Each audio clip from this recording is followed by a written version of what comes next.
Assalamualaikum warahmatullahi wabarakatuh. Tadi azan di Indonesia baru saja berkumandang dan sekarang sudah selesai. Dan halo semuanya, bagaimana kabarnya hari ini? Semoga baik-baik saja ya. Dan kali ini cerita perawat sudah memasuki sesi yang ketiga. Cerita perawat berisi berbagai cerita dari perawat yang pastinya bisa menginspirasi banyak orang. Kali ini kita akan mengenal lebih jauh tentang kehidupan perawat di Jepang. Seperti apa keseharian perawat di Jepang, kemudian bagaimana musim di sana, bagaimana transportasi di sana, kemudian bagaimana agama Islam di sana, dan masih banyak lagi. Nah, kali ini kita kedatangan salah seorang bintang tamu, uh, namanya adalah Kak Woro, dan dia adalah seorang perawat asal Indonesia yang sudah memperoleh RN atau Registered Nurse di Jepang. Dan kita langsung undang ya. Bentar ya.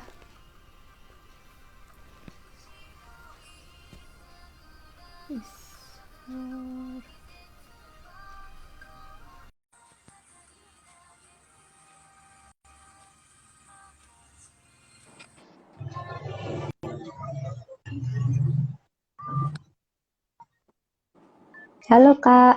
Halo, bentar ya. Oh iya, nggak apa-apa. Suaraku kedengaran nggak ya di sana? Kedengeran. Kedengaran? Oh ya.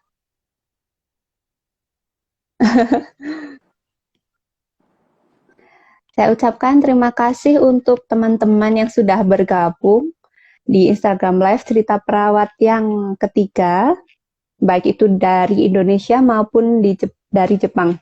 Dan sekarang di Indonesia sudah memasuki pukul 19 lebih 17 ya. Kalau di sana jam berapa ya Kak Woro? Di sini juga jam 9 lewat 17 ya. Oh ya, berarti selisih 2 jam ya. Tuh, aku filter deh soalnya nggak dandan. Nggak apa-apa, boleh.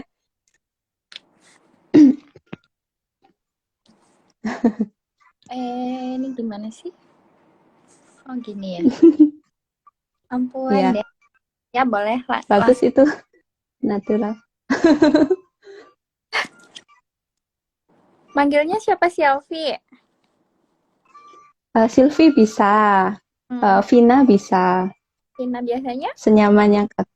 Kalau biasanya sih teman-teman manggilnya ini sih, apa namanya? Vina. Tina, oke. Mm-mm, Tina ya. mm-mm. Oke, Sebentar ya. Aku setting sebentar ya, Kak ya. boleh silahkan. Oke.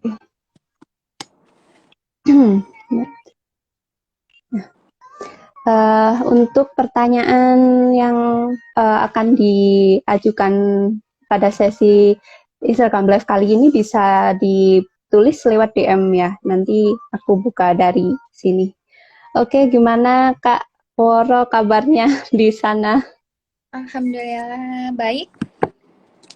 Alhamdulillah baik. Sekarang musim apa di sana? Musim panas ya sekarang ya. Musim panas. Oh ya. Tentu Eh, gimana? gimana? Ini apa namanya? Ngilangin tulisan ya? Gimana Mm-mm. cara? Ngilangin tulisan apa ya? Ada Kalau di yang sini sih nggak kelihatan itu. kelihatan ya? Nggak. Kayaknya ini kan kotaknya dua, jadi nggak kelihatan. Oh gitu. Wait. Mm-mm. Ya, nggak apa-apa.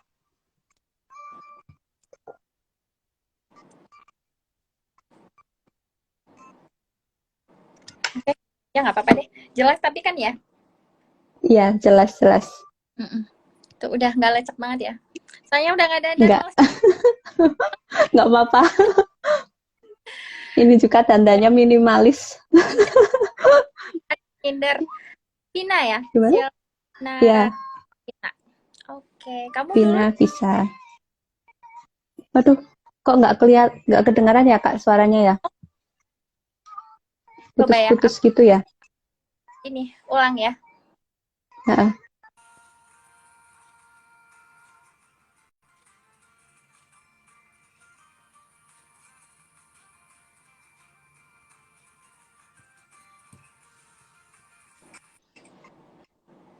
Gimana Kak? Udah kelihatan ya? Heeh, udah kedengeran. Kedengeran ya? Mm-mm. Nah, ini baru nggak kelihatan yang orang-orang pada tulisan itunya. Oh iya ya. Eh, Udah ini ya, kedengeran ya Kak suaranya ya. kan? Mm. Yuk kita bisa mulai ya. Sebelum mulai Instagram Live hari ini, kita bisa berdoa terlebih dahulu berdasarkan kepercayaan masing-masing ya. Ya. Berdoa dipersilahkan. Bismillahirrahmanirrahim. Berdoa selesai. Kali ini kita mau ngobrol-ngobrol ringan aja sih, nggak yang serius banget kayak ujian gitu. Apa kayak apa Kayaknya uji skripsi atau apa itu enggak. Cuma yang ngobrol, sharing pengalaman sama ini jalan-jalan ini Indonesia, jalan-jalan ke Jepang secara langsung. Gimana mau tahu sih keadaan di Jepang seperti apa sekarang. Oh, yang pertama ini katanya sih ada peribahasa ya Kak yang isinya itu tak kenal maka tak sayang. Nah, di sini pasti semua udah penasaran sama siapa sih bintang tamu kita kali ini di cerita perawat yang ketiga karena ini perdana kita live dua negara ya, dari Indonesia dan dari Jepang. Ya, Kak Woro bisa perkenalan diri dari nama lengkapnya dan lain-lain boleh? ya, sebelumnya Assalamualaikum warahmatullahi wabarakatuh. Waalaikumsalam warahmatullahi wabarakatuh. Terima kasih pada Vina ya yang memberikan Ya, kesempatan undang di Instagram Live-nya ya. Bagus banget sih sebenarnya apa namanya sharing-sharingnya ya. Jadi bisa nanti ngundang siapa aja yang mau diajak sharing atau apa ya requestan dari uh, teman lain misalnya pengen ngundang siapa lagi untuk diajak sharing bisa lewat Vina berarti ya. Gitu. iya. Perkenalkan nama saya Isworo Agnestilasi seperti yang tertera seperti itu nama lengkapnya. Nggak ada yang dikurang-kurang. Nama lengkap Iya. biasa Hmm. dipanggilnya Woro. Oh Ya ya. di keluarga dipanggilnya Woro, di SMP juga, di SMA aja dipanggilnya tuh di Hmm. namanya kan Isworo ya. Hmm. SMA aja Hmm. terus balik lagi ke kuliah balik panggilnya Woro lagi karena udah kebiasaan dipanggil. Hmm. Nah, setelah itu kerja di Jepang awalnya dipanggilnya Woro juga tapi ternyata orang Jepang itu lebih sulit ya untuk Oh pronounce iya. Woro gitu. Bilang R. Susah, Nah, susah. di Jepang Hmm. dipanggil Agnes kalau sama teman-teman di sini karena Begitu. sebenarnya Agnes itu juga agak susah ya kan pronunciasinya kan karena orang Jepang itu ada orang terkenal yang namanya tuh Agnes Changsang namanya tuh. Jadi penyanyi orang Cina Hmm. semuanya tuh Hmm. kan jadinya kalau dengan nama Agnes tuh langsung gampang menyebutkannya karena Hmm. mereka apa namanya hafal orang Hmm. itu. Jadi sekarang dipanggilnya Hmm. di Jepang Agnes Sang gitu. Oh gitu. Aku sih Hmm. hanya cukup di nama aja yang lain nanti tanyain aja deh yang mau ditanyain. Oh, oh ya boleh. Oh ya, Kak Woro ini dulu kuliah di mana ya? Kakak tingkat akper dulu cuma beda ini kampus ya, Kak. Mm-mm. Dulu angkatan berapa? Aduh, lupa lagi angkatan 5 atau 7 ya, sering banget ditanyain. Hmm. Hmm. Ya, 5 kalau nggak salah ya, di Akper memang. hmm. Hmm. Saya kebetulan dari Banjarnegara. Kalau Hmm. Vina, Gimana? Vina orang mana? Kalau aku orang Wonosobo, cuma Oh, kalau ibu ya orang Banjar sih.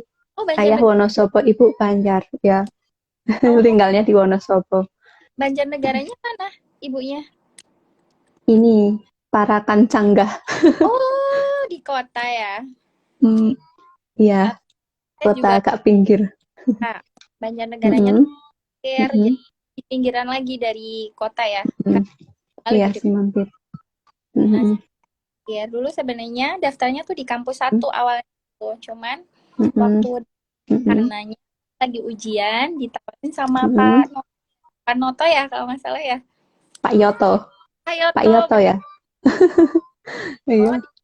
Hmm. dua aja berdasarkan nilai bahasa Inggris waktu Mm-mm. tuh nggak jelas juga sih Oh, bahasa Inggris iya. Mm-mm. kemarin untuk Mm-mm. yang dua kelebihannya kan karena lebih cepat ya akselerasi dua Mm-mm. setengah tahun karena Mm-mm. jadinya mau deh ngambil ke sana kebetulan dari Mm-mm. ibu tuh sebenarnya nggak boleh tuh kuliahnya bolehnya tuh Banjarnegara Wonosobo gitu cuman pada saat Mm-mm. itu alhamdulillahnya diizinin gitu jadi saya Mm-mm. dua Ungaran 2,5 tahun lulus tahun Mm-mm. 10 Februari atau 2011 Februari ya kalau nggak salah ya. Oh iya. Mm-mm. Kawan umurnya ya. Masih muda. Ini agak putus-putus apa tadi ya Kak ya? Kalau sinyalnya gimana? Bagus nggak di Oh, sana? bentar, coba. Mm-mm.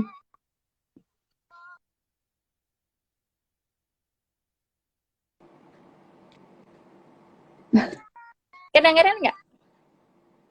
Kedengeran. Lebih jelas ini nggak? Jelas-jelas. Mm-mm.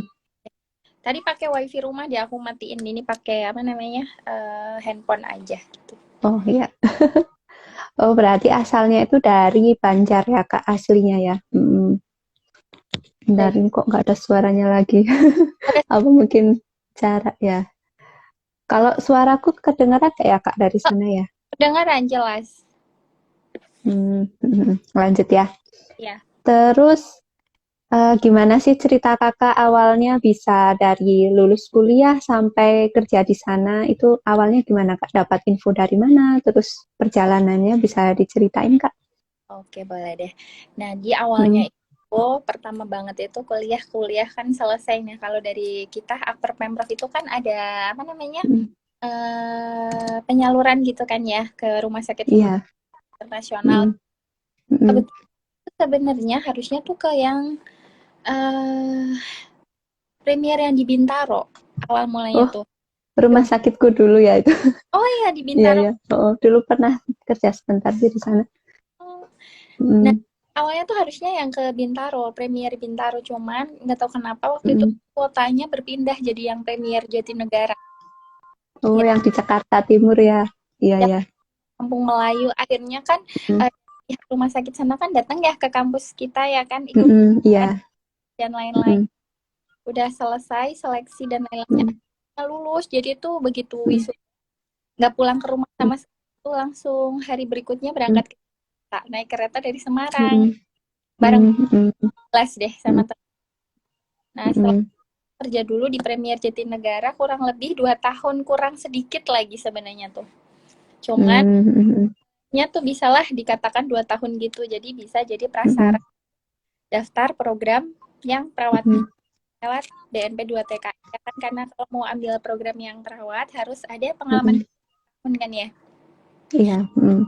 Akhirnya bisa jadi prasyaratnya juga bukan Hmm.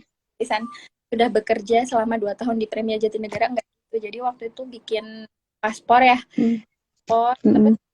minta dari surat keterangan dari rumah sakit bahwasanya pengen bikin Hmm. paspor lah kan jadinya ada keterangan tuh bahwasanya saya kerja di Premier itu sejak Hmm. 2012 sekian gitu kan nah dari situ tertata Iya. sekitar 2 tahun udah kerja alhamdulillah lolos mungkin kalau Hmm. yang aku tanya lebih kibisi ya lebih apa ketat Iya. Hmm.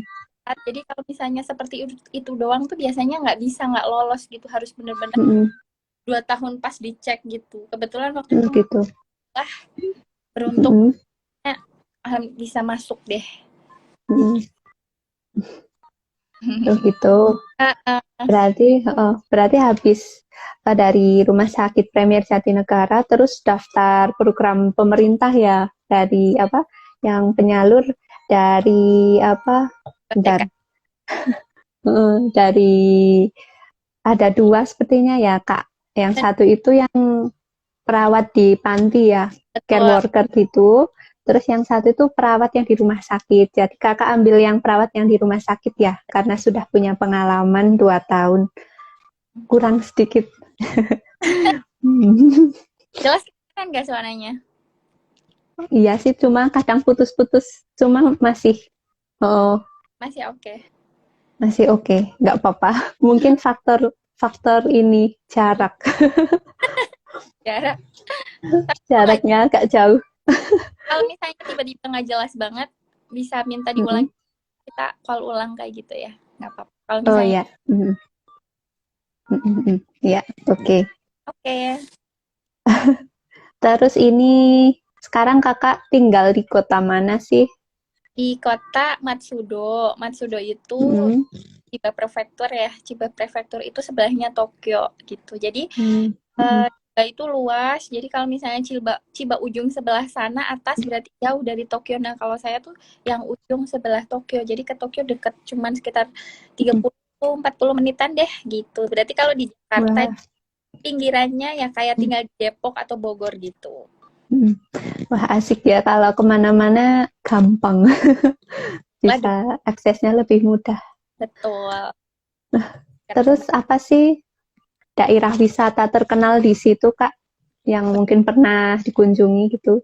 Oh ya ampun ya, karena bukan tukang main ya. Ya. Bukan tukang main, Hmm. cuma sekarang ini Hmm. berusaha untuk suka Hmm. main-main biar nggak stres ya. Ya. Kalau di Tokyo itu biasanya, kalau sekarang ini Hmm. biasa pada main ke itu juga sih, ke Stadium Olimpik ya, tapi nggak akan Hmm. dibongkar, jadi nggak buru-buru ke sana juga kapan-kapan bisa. Hmm. Tapi kan Hmm. Stadium Olimpik Olimpik Hmm. 2020 yang Oh, yang diadakan kemarin. 21 Uh, nanti hmm. ke sana deh Hmm. ngefoto stadionnya aja. Nah, Kemarin nggak nonton pertandingannya. nggak boleh kan ya, jadi kebanyakan Oh, nggak teman-teman boleh. yang datang juga Hmm. cuma bisa Hmm. di stadionnya aja, itu pun dipagerin Hmm. sih, kayak bisa nonton kembang apinya dari luar, jadi lebih worth it nonton di TV di rumah sih Oh, gitu. gitu. Nah, terus kalau misalnya yang deket sini, misalnya ke Tokyo, berarti ada apa ya tuh? Hmm. Iba ya, yang ada patung Hmm. Universe-nya. Hmm. Iya, iya. Terus apalagi ya, kalau di Tokyo tuh kebanyakan wisatanya tuh wisata kota ya, kayak Shinjuku Hmm. gitu. Iya. Kalau Kalau wisata alam wisata di alam, sana? hampir sedikit ke sana ke daerah Ibaraki, Hmm. prefektur itu Oh. kayak Hmm. air terjun Hmm. Hmm. gitu ya. Terus ke daerah Hmm. sana lagi, mendekati Tokyo ke sana ada yang Gunung Fuji, tahu kan ya, Fujisang ya. Iya. Hmm. Danaunya nggak cuman gunung tapi Hmm. banyak wisata kayak misalnya apa, camping kayak gitu-gitu tuh ada Hmm. tuh. Terus kalau misalnya di sini tuh kalau ke mana air terjun itu tuh walaupun tinggi Hmm. banget, orang tua Hmm. peserta sampai ke puncak ujungnya nonton air Hmm. terjun, misalnya di depan Hmm. mata kita naik eskalator gitu deh. Hmm. Oh, Ya, ada eskalatornya. jadi banyak Hmm. tua yang apa namanya Hmm. pakai kursi roda ikut naik ke atas, Hmm. bener ngelihat alam tuh sampai ujung gitu orang Hmm. Oh, iya. Oke. ya. Terus di Chiba itu pernah baca-baca itu ada ini Kak, wisata namanya Nihonji Daibutsu. Apa Apa ya? itu deket sama apa yang nggak di Chiba ya itu ya? Saya mungkin sebenarnya di daerah Cibayang Narita mungkin ya. Hmm. Bener-bener deh. Kayak situs-situs ini sih apa kayak situs-situs wisata alam gitu. Isinya kan deh. Isinya alamnya tuh Apa ini? Ada patung gitu kayaknya ya, patung Buddha apa-apa kayaknya ya, tuh semacam itu. kan di Ciba sih sebenarnya kalau Oh, putar. bukan ya? Hmm. Sebenarnya sih mungkin ya, cuman itu yang kemarin sempat ke sana juga Hmm. tuh di apa namanya ya? Ampun ya, kemarin tuh baru aja ke sana. Hmm. Mana sih namanya tuh ya? Hmm, sekitar 2 jam, sekitar 2 jam Hmm. lah sebenarnya tuh. Cuman Hmm. kemarin iseng sama temen tuh kayak apa sih yang namanya tuh ya, drive malam-malam, dua Hmm. malam satu Hmm. malam di sana 2 hari, pantai apa sih namanya ya ampun, bukan Okinawa Hmm. pun ada tuh di Instagram, aku lupa banget itu Hmm. namanya tuh. Nah di situ itu sebelah Hmm. ya itu. Oh, mungkin bisa itu mungkin ya. Iya, Namanya mungkin itu. karena saya Oke. apa lupa ya. Oke. Ada di Instagram soalnya. No, Enosima namanya. Oh, Enosima berarti beda ya, Kak. Ini bukan patung Budanya. Iya. Iya Nah, deh. Aku lihatnya di buku sih. kalau patung Mana Buddha sih buku? Ini di itu, bukunya. wih, luar biasa. Itu kan Jepang, Oh, Cina ya. pingin Kak jalan-jalan, Nah, ini pinginnya. Tapi katanya belum boleh ya wisatawan dari luar negeri Kak. masuk. Oh. Nah, Kemarin jadi sempet tanya siapa itu temanku yang di sana, katanya belum boleh karena kasus di sini betul. masih tinggi. Jadi salah satu yang di blacklist ya sama Iya, uh, Jepang. Iya, di Indonesia mungkin salah suatu saat. satunya. Amin. Oh ya Kak, lanjut ya. Eh, Kalau perbedaan waktu di Jepang sama Indonesia itu merata 2 jam, apa ada yang beda lagi? merata Lebih atau merata ya? jam, cuman beda Hmm. beberapa menit aja sih. Tapi Hmm. bener-bener 2 jam sih, kayak beberapa menitnya itu kayak misalnya aku lagi jalan-jalan di Hmm. Osaka. Jadi kalau misalnya Hmm. maghribnya di Tokyo itu kayak di Indonesia aja gitu loh, Dek. Hmm. Oh Maghrib iya. daerah mana tuh sampai Lombok bedanya sejam misalnya kan ya. Kalau ke Hmm. Lombok Iya. Jawa kan misalnya jam 6, di Lombok jam 7 baru maghrib gitu. Hmm. Sama aja ini juga gitu, tapi nggak nyampe jam-jaman. Misalnya di Hmm. rumahnya menit 10, Hmm. menit 15 gitu misalnya. Selisih sedikit ya, berapa menit? Jadi ya bener-bener sekitar 2 jam lah. Hmm. Oke. Kalau musim di Jepang itu ada berapa sih Kak? Terus hmm, Ada 4 musim. hmm, Mm-mm. semua 4 musim Kak? Apa ada yang 2 musim? Ada apa? Semua 4 musim sih ya. Cuman Hmm. kalau di Okinawa tuh kan mirip Bali ya, mirip Indonesia, panas Hmm. laut gitu kan, Hmm. bagus gitu. Hmm. Kalau di yang selain Okinawa tuh Jepang Hmm. lautnya biasa aja sih, jauh banget sama laut kayak gitu. Iya. Nah, sana aja sih, jadi panasnya, musim panasnya tuh benar-benar mirip banget di Indonesia gitu. Tapi Hmm. pun di sana pun ada kok tetap musim dingin semi gitu. Cuman beda Hmm. aja ya, apa namanya? Misalnya di Hokkaido tuh ketika musim semi di sana pun masih turun salju istilahnya gitulah. Wow, dingin Wah, banget. ini kita udah mulai anget, di sana masih dingin gitu. Wow. Wiu, wiu. Mm-mm, gitu sih. Kayaknya yang Jepang Utara lebih dingin ya Kak dibanding yang bawah. Mm-mm. Bener-bener Hokkaido. daerah Hokkaido sana ya. Pengen banget ke Hmm. Hokkaido aja belum nyampe-nyampe sana loh. Karena bukan tukang main pada Hmm. dasarnya, jadi tuh nggak disempetin. Oh gitu. Bertobat kita harus jadi tukang main, Hmm. jadi belum bener-bener nggak tahu pulang ke Indonesia atau enggak ya, tapi ya mau Ya, sama suami oke. baby kayaknya Ya, mau jalan-jalan. jalan-jalan. Mm-mm. Oke. Iya. Terus gimana, ceritain dong Kak, gimana cara Kakak beradaptasi eh, di musim di sana, kan musim di sana beda ya sama di sini. Mm, Dingin, kadang dingin, panas gitu. betul. Hmm. Jadi pertama kali banget datang ke sini itu bulan 6 ya. Bulan Hmm. itu lagi lumayan panas, panas banget. Jadi Iya. kita kepanasan di sini. Hmm. Terus sampai di sini kan kita Kenshu dulu 6 bulan ya di Nagoya gitu. Pas di Iya. Kenshu hidup enak deh.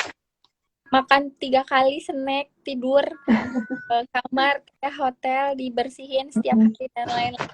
Ada Hmm. yang spray enak banget. Tapi aku sama airnya nggak tahu kenapa ya. Jadi tapi nggak cuma doang. Jadi ada Hmm. beberapa temen juga Hmm. bener-bener sampai sini berjerawat deh. Oh. Hmm. Apa ya? Nggak tahu deh sempat bener-bener Hmm. apa Hmm. tuh malah Hmm. berjerawat selama seumur waktu itu tuh bener-bener jerawat paling parah. bukan jelas hormon, bener-bener kayak alergi musim gitu. Sempat sampai lama banget itu waktu itu musim, hampir setahunan lebih tuh penuh muka, bener-bener stres banget sih gitu. Cuman kesini kan karena nyoba-nyobain harus gimana apa segala macem gitu kan ya.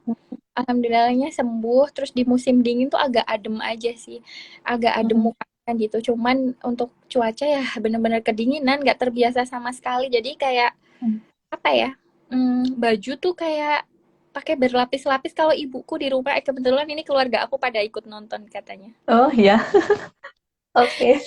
Kalau ibu tuh di rumah dulu kan biasa banget tuh pakai baju berlapis-lapis, tuh paling nggak suka banget liatnya gitu kan, orang di Banjar gitu dulu kan panas ya deh, walaupun sekarang dingin. Panas, ya.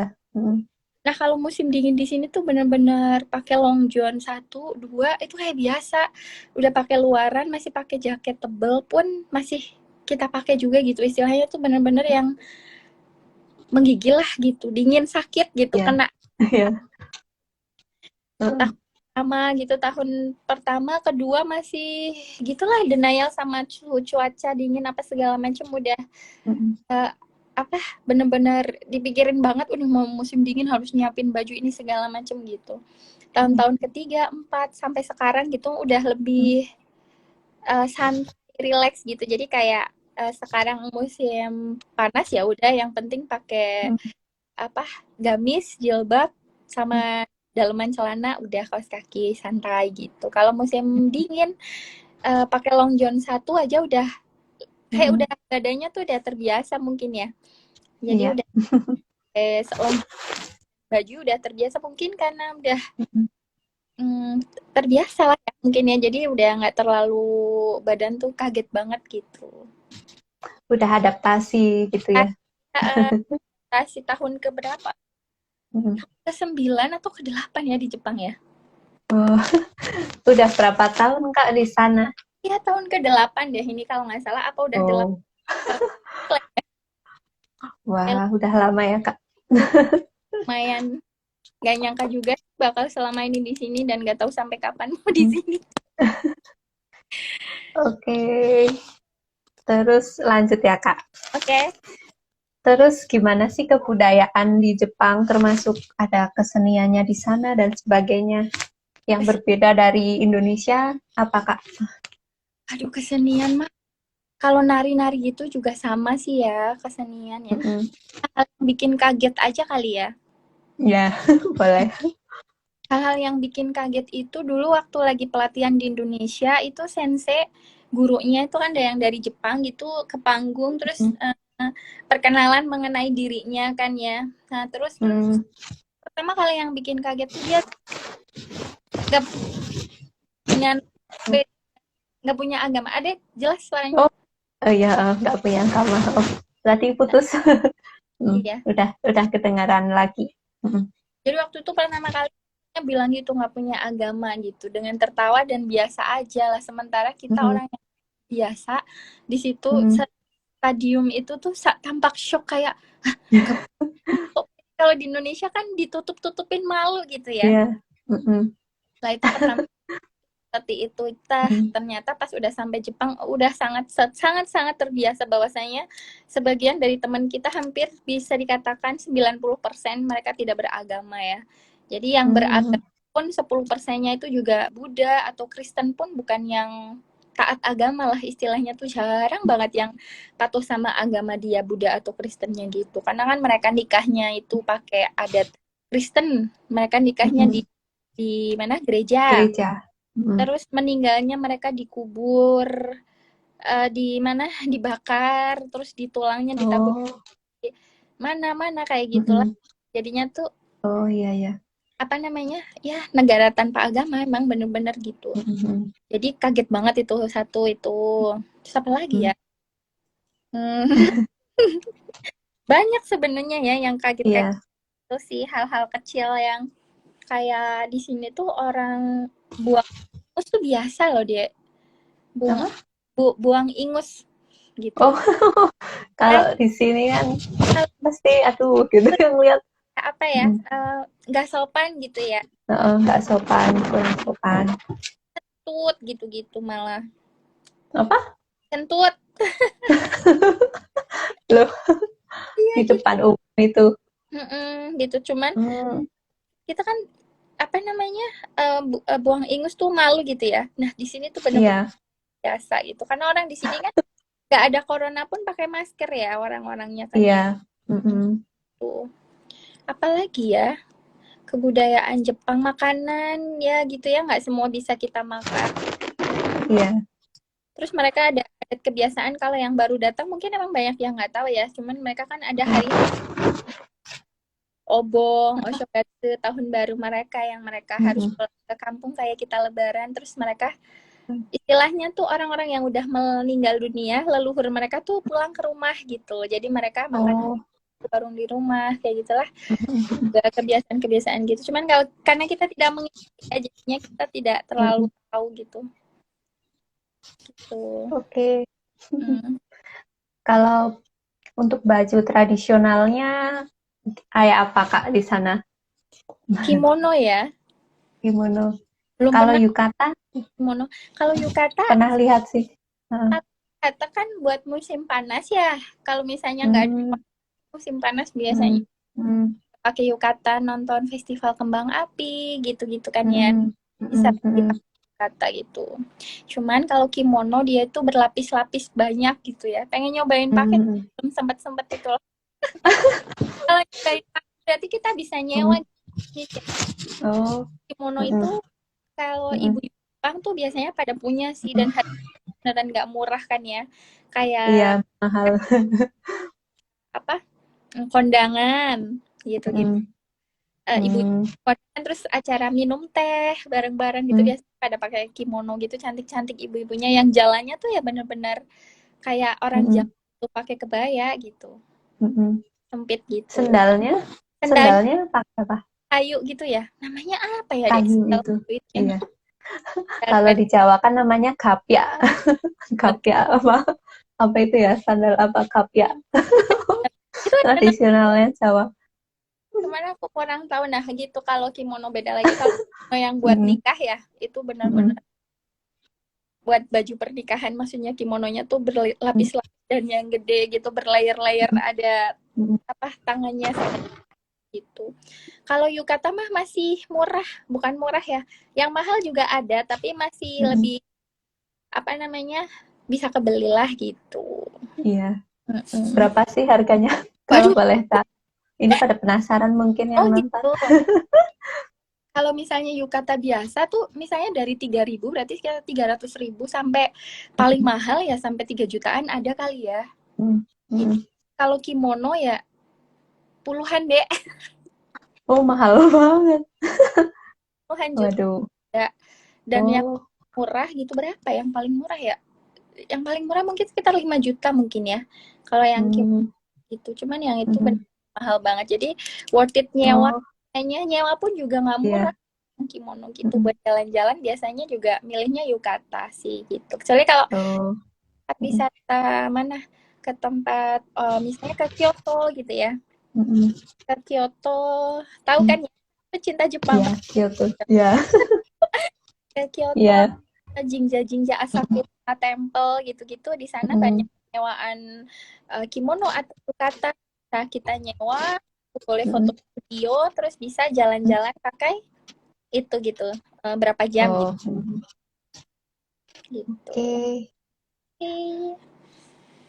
Nah, ini pertanyaan tadi sebenarnya udah sih dijelasin sedikit, Hmm, tapi bolehlah diulang lagi. boleh. Agama di Jepang itu seperti apa sih, Kak? Terus Islam itu termasuk berapa persen dari agama di sana kira-kira? Persenanya ya. Nah, kalau Mm, Jepang itu tadi udah disebutin ya, orang mm, Jepang itu benar-benar apa benar-benar banyak banget yang nggak beragama mm, ya. Mungkin mm, 90%-nya deh kalau menurut perkiraan aku ya. Ini nggak mm, ngelewat ya dari mm, semua orang Jepang yang saya kenal aja ya deh ya. mm, Jadi mm, sekitar 90%-nya tuh mereka, kalau yang aku kenal justru 95% nggak beragama sih. Jadi 95. bener-bener Mm, apa namanya nggak punya agama gitu. Pun kalau misalnya saya punya pasien, udah mm, pasien kan dia pasti udah tua ya, udah sepuh gitu kan. mm, pasti ada tulisannya misalnya dia beragama Kristen gitu. Jadi ya Mm-mm. udah cuman status beragama Kristen kan udah pasti yang nggak bisa apa-apa, jadi nggak tahu dia aktivitas keagamaannya Mm-mm. apa aja yang dilakukan gitu. Cuman Mm-mm. sebenarnya banyak sekali gereja. Nah, gereja ini Mm-mm. teman saya juga kan banyak orang Kristen ya, Dek. Mereka Iya. misalnya ada yang Advent ke gereja setiap hari Sabtu, atau yang Kristennya Protestan atau Kristen apalagi satu lagi, Dek? Protestan sama Protestan sama lupa. sama nah, Katolik sama Katolik, Kristen. betul. Mm-mm. Protestan sama Katolik pun mereka ke gereja setiap hari Minggu, itu pun banyak banget, dan banyak juga orang Jepangnya yang beribadah juga gitu. Cuman untuk nanya Mm-mm. persenanya karena kebetulan nggak komunitas ya sama gereja orang Kristen, jadi kurang tahu. Jadi ya ada gereja gitu aja, sama biasanya mereka itu menawarkan agama itu seperti menawarkan sebuah produk gitu loh, Dek. Misalnya Oh, iya. Mm-mm. stasiun nanti mereka bikin pelang gitu diberdiriin, terus bawa selebaran memperkenalkan Mm-mm. suruh datang ke gereja apa segala macam gitu. Mm. Masih ada ya, masih yang seperti itu gitu. Even ke kita yang pakai jilbab pun kadang kita ditegur gitu, maksudnya boleh waktunya sebentar kayak gitu, dikenalin apa Mm-mm. segala. Cuman kita udah tahu ya mereka bawa agama atau apa gitu. Di sini pun Kristen juga banyak banget macam-macamnya, nggak cuman Protestan sama Katolik aja deh. Saya ada juga yang bentuk salibnya tuh udah Kristen, bawahnya patah dua gini deh. Pernah dijelasin sama Mm. sensei yang saya juga Mm. apa istilahnya tuh membelot dari Kristen atau gimana gitulah, makanya Oh, tandanya mm-mm. berbeda. Oh gitu. Itu sih Mm-mm.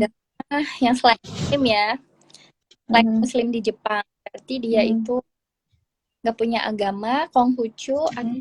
dan Katolik, Buddha ya, banyaknya Buddha juga sih gitu.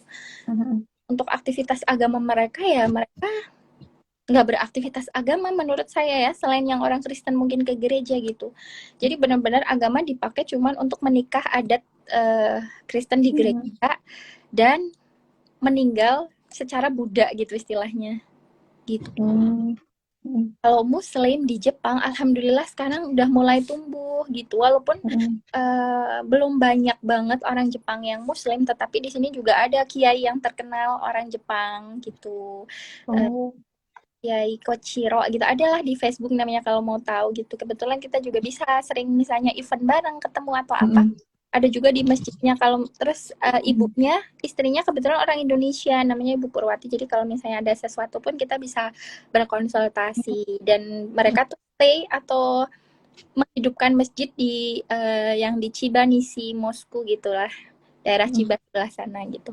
Nah, Mm-mm. selain itu kita Indonesia alhamdulillah akhirnya punya masjid juga, Masjid Indonesia Tokyo. Di sebelah Oh. street Mm. itu sekolah Republik Indonesia Tokyo. Jadi sebelahnya street Mm. ada SMIT gitu. Dulu kepala sekolahnya street itu orang Indonesia loh, Dek, sampai lama. Orang Oh. Indonesia, orang Banjarnegara. Siapa? Namanya tuh lupa ibu siapa sih, berteman dengan saya di Facebook gitu. Oh. Orang Banjarnegara Oh. lain ngobrol banyak. Baru Mm. tahun 2, 3 atau 4 tahun kemarin itu barulah dipulangkan ke Indonesia gitu. Jadi kepala Mm. sekolah Republik Indonesia Tokyo lama orang Banjarnegara.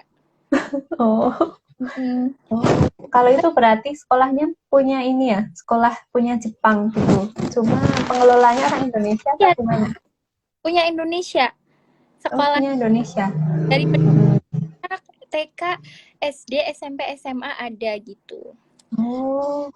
Gitu. Terus ada juga sekolah Muslim sekarang udah mulai banyak. Jadi kebanyakan sih bukan punya Jepang ya. Kalau yang ini di Mm. UI. Jadi itu emang sih kepala sekolahnya orang Mm. Indonesia. Saya juga kenal dengan Mm. kepala sekolahnya karena sempat mau Mm. jadi bu guru di sana waktu itu. Oh iya ya. Jadi waktu kan sempat nggak kerja saya, Dek. Selama setengah tahun nggak kerja, terus Mm. ditawarin Mm. untuk jadi guru di sekolah tersebut. Jadi sekolah Islam internasional, mahal. Mm. Mm. Nah, Mahal. untuk akreditasi itu butuh perawat gitu. Nah, kebetulan Oh. Mm. teman mau tidak untuk Mm. staf pengajar di sana dan sebagai perawat dan sebagai pengajar. Sebagai perawatnya oke, hampir diterima, cuman setelah lihat job desk-nya suruh mengajar juga karena nggak bisa pintar ngobrol ngomong gitu. Aduh, sepertinya bukan jiwa-jiwa untuk mengajar. Akhirnya Iya.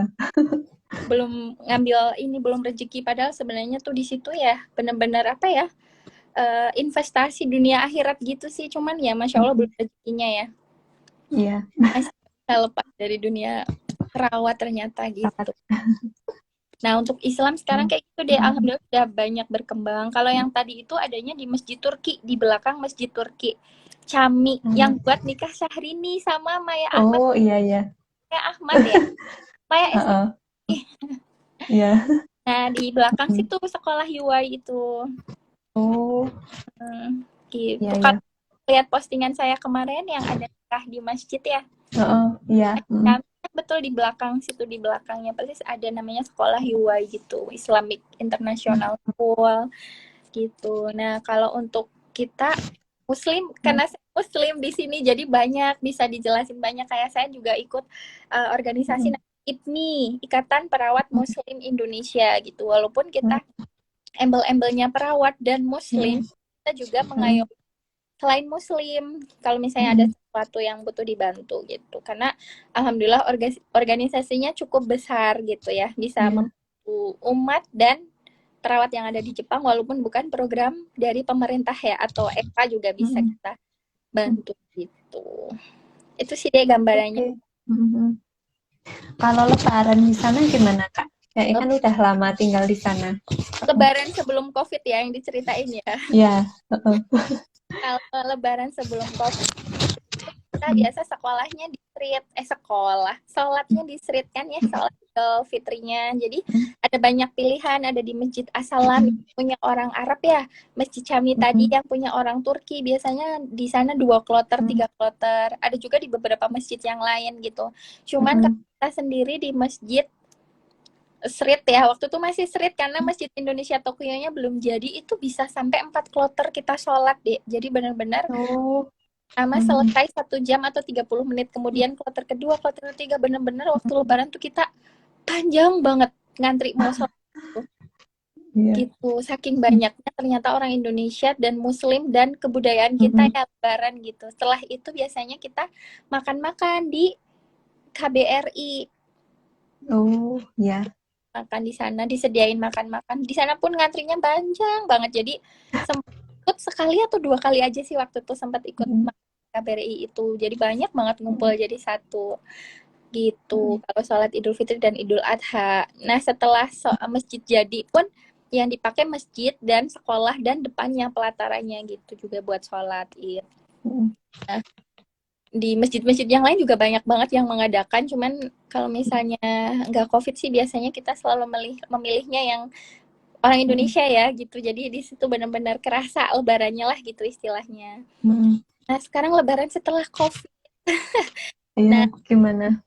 Biasanya kita berkumpul waktu awal banget, kita 2 tahun yang lalu lebaran gitu ya, berarti kita alhamdulillah waktu itu udah mulai oci sweater, udah mulai lumayan menurun gitu ya angka COVID. Jadi kita udah boleh berkumpul walaupun beberapa orang. Jadi kita bikin perkumpulan sendiri. Jadi ada tuh pengajian. Tadi kan ada pengajian besarnya IPMI ya, grupnya Ikatan Perawat Muslim Indonesia 1 Jepang. Nah, di per daerah juga kita punya perkumpulan. Jadi kalau saya perkumpulannya di Chiba gitu. Jadi adalah pengajian kecil yang Chiba, ada pengajian di Ohana Jaya, terus ada pengajian kecil di daerah-daerah yang lain. Jadi setiap kali kita kegiatan Ramadan atau apa, itu bisa jadi kayak petugas gitu loh, Dek. Petugas minggu ini ada, kita kan suka manggil ustadz gitu ya. Nanti petugasnya dari grup pengajian Ciba gitu misalnya.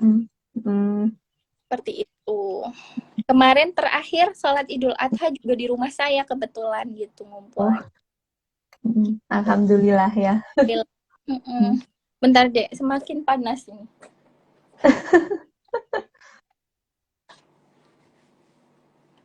Oh iya.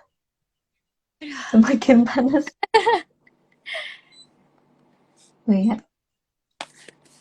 Kalau puasa di sana gimana Kak? Berapa jam? Terus bukanya gimana? puasa itu paling panjang yang pernah itu puasa mulainya jam 2:30 pagi sampai hampir jam 8 malam sih itu sih. Sampai kesini kan puasanya waktunya juga mundur-mundur ya bulannya ya. Sampai kemarin tanya bulan 4 atau 5 ya Dek ya, Idul Fitri kan. Jadi bulan itu masih sejuk gitu, masih sisa-sisa habis musim dingin sampai bulan 1 kan, jadi bulan 3-4 itu masih agak sejuk gitu. Beda sama waktu pertama kali kita datang ke Jepang, berarti 8 tahun yang lalu. Jepang itu bulan 6, jadinya tuh masih panas-panasnya dan kita puasa sih di situ waktu itu pertama kali sampai sini. Iya. Gitu. Oke. Alhamdulillah lancar-lancar sih kalau di kerjaan juga di perusahaan yang baik. Biasanya kan ada kayak mandiin ofuro gitu ya. Ofuro. Kayak kan ofuro itu juga salah satu kebudayaan Jepang ya. Jadi mandinya orang Jepang tuh kayak harus wajib mandi ke dalam bathtub ya. Nah, kalau kita yang muslim biasanya waktu puasa tuh biasanya nggak dikasih kerjaan di situ karena di dalam kan panas banget kayak sauna kan. Iya. Cuman itu juga sebagian setengahnya lagi ya nggak ada hubungannya puasa atau enggak, kita tetap kerja secara profesional gitu. Oke. Ini kalau untuk sholat gimana Kak? Terutama sholat Jumat bagi yang cowok yang kerja di sana. Nah, kalau sholat yang hari Jumat gitu, sebenarnya setiap perusahaan juga masing-masing beda ya gitu. Pinter-pinternya kita, contohnya misalnya yang kalian baru akan masuk ke Jepang daftar gitu, berarti dari awal tanyakanlah boleh pakai jilbab enggak, boleh sholat Jumat enggak, menjalankan kewajiban sholat 5 waktu, minta waktunya sekitar 10-15 menit, kayak gitu harus ditanyakan dari awal gitu ya. Lah kebetulan kalau saya dan suami udah lumayan lama dan sering bisa dikatakan udah sering pindah-pindah tempat kerjaan gitu ya. Jadi pada saat kita wawancara ke perusahaan, kita minta waktu sholat, minta waktu libur hari Jumat gitu. Kalau suami saya sih hari Jumat itu selalu libur atau dia pulang dinas malam kan jam 9, jadi masih bisa berangkat. Jadi nggak mau dinas malam. Kalau dinas malam kan asa terburu-buru ya habis pulang. Malam nggak mau, tapi beberapa dari teman suami juga ada yang mau dinas malam. Jadi misalnya setelah Jumat sampai jam 1, jam 2 sebenarnya kan jam 2 selesai, pulang lama pun 1 jam 3. Kalau suami saya jam 3 tuh berangkat, jadi tuh seperti giri-giri gitu loh, buru-buru gitu kan nggak enak ya. Nah, jadi suami saya itu selalu pulang dinas malam atau kebanyakan libur gitu. Kalau saya sendiri kebetulan karena CI di ruangan juga baik banget, alhamdulillah minta libur setiap hari Jumat dikasih gitu. Sebenarnya kalau permintaan jadwal maksimal tuh 3 hari deh, seperti di Indonesia sih 3 hari gitu. Cuman ya balik lagi ke CI atau kepala ruangan atau kepala perawatnya lagi gitu, perjanjian dari awalnya seperti apa, kita mintanya apa aja, tempat sholat, waktu sholat, seperti itu. Nah, kebetulan kalau tempat kerja saya sendiri, alhamdulillahnya CI-nya baik banget. Jadi selain permintaan kerja yang 3 hari itu, saya juga setiap hari Jumat dikasih libur, alhamdulillah. Gitu. Kebanyakan libur. Jadi nggak usah khawatir sih buat teman-teman, adik-adik semua, adik di tingkat gitu ya yang pengen nyobain ke Jepang, misalnya nanti sholat gimana, pasti nggak boleh pakai jilbab, nggak makanan halal. Sekarang semuanya sudah teratasi lah sama para pendahulu yang sudah datang duluan ke Jepang, istilahnya gitu. Oke. Sudah ini ya, disesuaikan ya.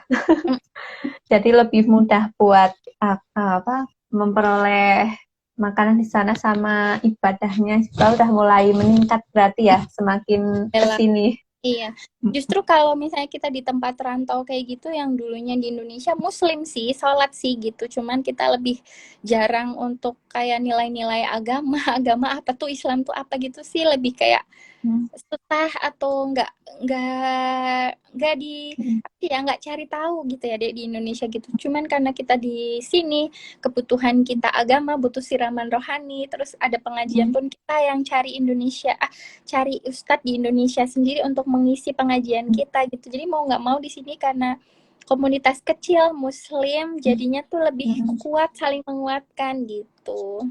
Iya, alhamdulillah.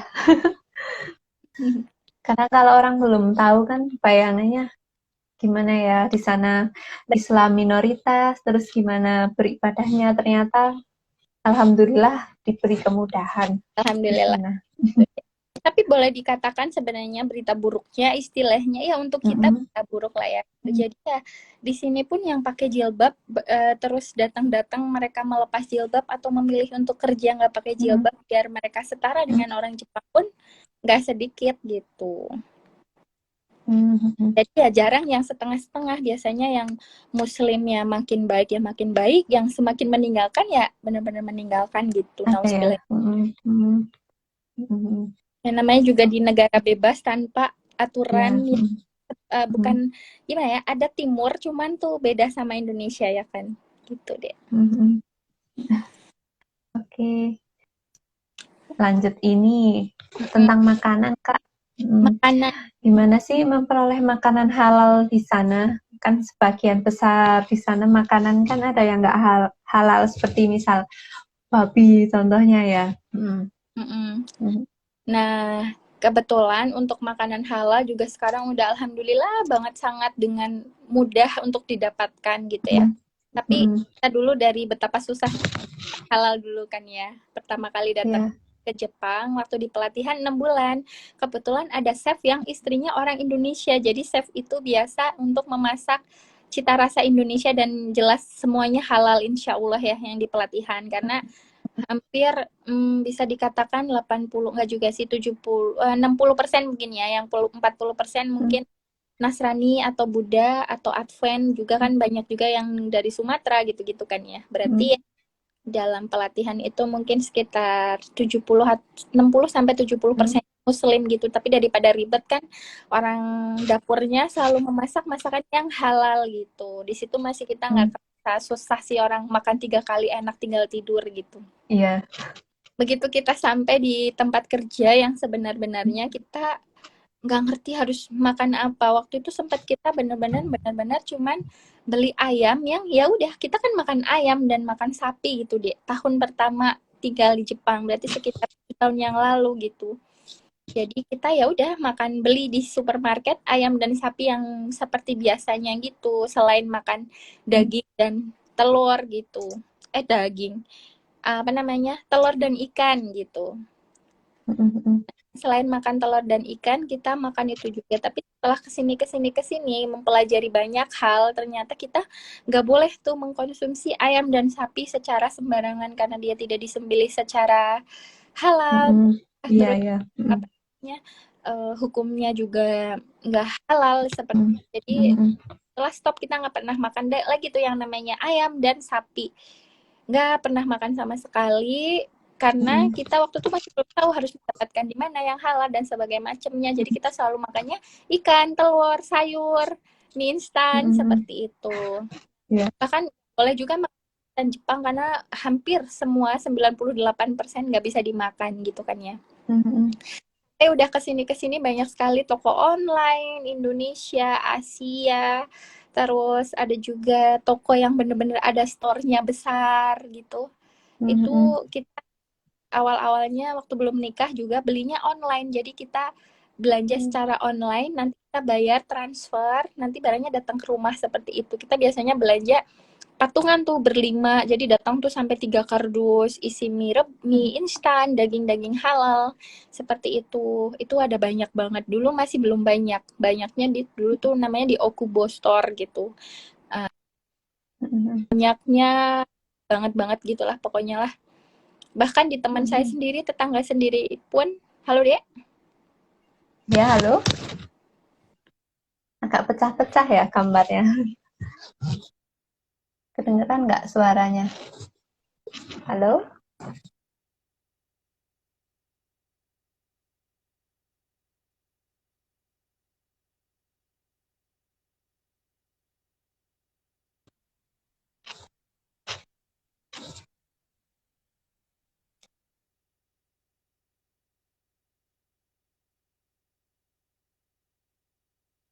Tes, tes, 1, 2, 3.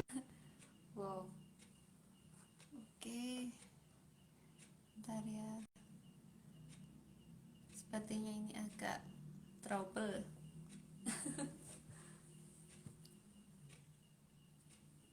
Halo?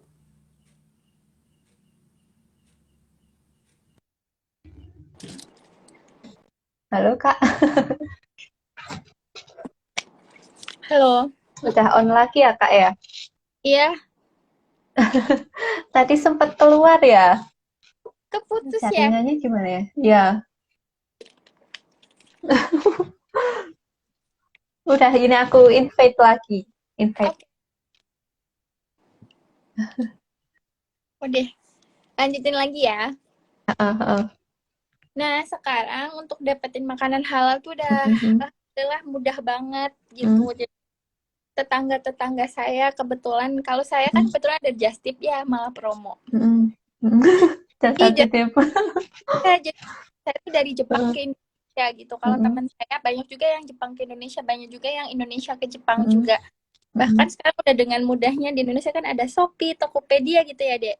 Iya. Mhm. Kita bisa nitip belanja sesuka hati gitu. Bayarnya pun terserah kita mau bayar rupiah atau bayar yen gitu. Nanti dibawakan sama dia, ya udah deh dengan mudahnya akan datang ke rumah gitu. Dulu Oh. lagi kayak aduh ya ampun kangen masakan ibu Heeh. segala macam pusing nggak Mhm. bisa ngapa-ngapain istilahnya gitu. Mhm. Ditambah lagi sekarang ada toko dari India namanya Bongo Bazar. Ada di YouTube aku, cek ya. Oh, punya channel ya? Nanti subscribe ya habis ini. Aku juga punya Jadi promo. di situ ada namanya Bongo Bazar. Dia itu supermarket dari India, cuman menyediakan Mhm. lebih banyak makanan halal daripada makanan haramnya. Di situ benar-benar ada tulisannya Mhm. label halal level 1, 2 haram apa segala Mhm. macam. Dan yang Mhm. bikin kita happy banget di situ itu ada fresh meat gitu. Hal daging Mhm. selama ini kan kita selalu beli daging-daging halal yang datang dari luar negeri ke Jepang dengan bentuk freezer gitu ya, Dek. Jadi semua daging Mhm. yang kita itu freezer gitu. Sementara Mhm. sekarang mau bazar itu jadi mudah banget untuk mendapatkan fresh meat seperti daging yang ada di Indonesia tapi halal Mhm. gitu. Untuk jajan, contohnya gini nih, Dak. Ada di Mhm. mata. Oh ya, itu Jadi, apa? setiap dinas makan sama teman gitu kan kita Mhm. tukeran jajan gitu kan. Nah, Mhm. banyak sih teman-teman yang memperdulikan ini bisa dimakan nggak gitu-gitu. Ada juga yang kayak ngebawain gitu.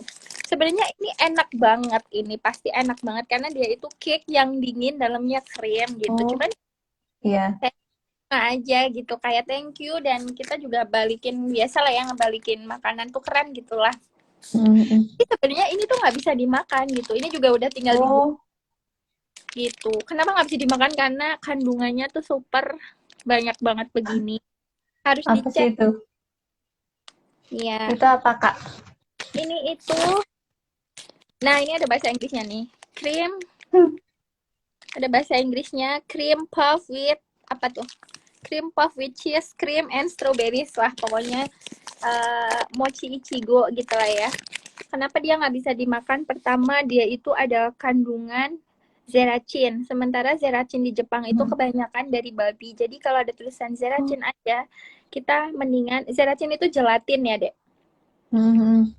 Kalau Oke. tulisan doang begini, berarti kita nggak usah makan. Kenapa? Karena gelatin Mhm. doang itu kebanyakan Mhm. dari babi kalau dari Mhm. Jepang. Kecuali ada tulisannya zeracin, terus dari tumbuhan atau dari daizu. Daizu itu kedelai Mhm. atau apa. Mhm. Ada zeracin, ada juga nyukazai. Nyukazai itu sebenarnya tuh emulsifier ya. Mhm. Emulsifier zeracin, cuman emulsifiernya Mhm. nggak ada keterangannya dari kedelai. Kalau misalnya ada keterangannya dari kedelai, it's okay bisa kita makan. Tapi kalau cuma tulisan nyukazai gitu doang, ya udah mendingan kita tinggalin. Jadi ya ini sebenarnya tinggal doang, cuman masih ada di meja. Oh iya ya ya, oke. Oh ya, Begitu. kemarin yang ini mau tanya yang kemarin tuh sempat lihat postingan di Hmm, IG story Kak Woro yang daging Australia itu gimana nah, maksudnya? tuh Itu daging halal atau enggak sih itu? Nah, itu jadi ada adik kelas kita, mungkin kakak kelasnya Vina ya, namanya Z. Dia di Osaka, tapi dia di kampus 2. Dia ngeposting bahwa dia itu kan ke Costco. Costco itu kan toko buat retail tapi gede banget dari Amerika ya, USA gitu kan. Oh, ada di Amerika dan ada juga di Jepang. Nah, kebetulan di situ ada yang tukang pemotong daging datang menyamperin dia. Dia bilang, kalian Muslim? Iya, karena pakai jilbab kan. Saya juga Muslim. Tuh. Nah, ada daging Muslim sebenarnya boleh dikonsumsi oleh Muslim, yaitu dari Australia sama New Zealand. Jadi kalau di sini yang dari Australia sama New Zealand boleh kalian karena dia itu halal, kata dia tuh. Nah, tapi jangan beli yang dari USA ya, karena dia nggak halal, kata si pemotong daging tersebut tuh juga kebetulan Muslim dari Pakistan kalau nggak salah tuh. Nah, akhirnya kan saya polling ya di Instagram ya, ada yang punya informasi lebih enggak dan lain-lain.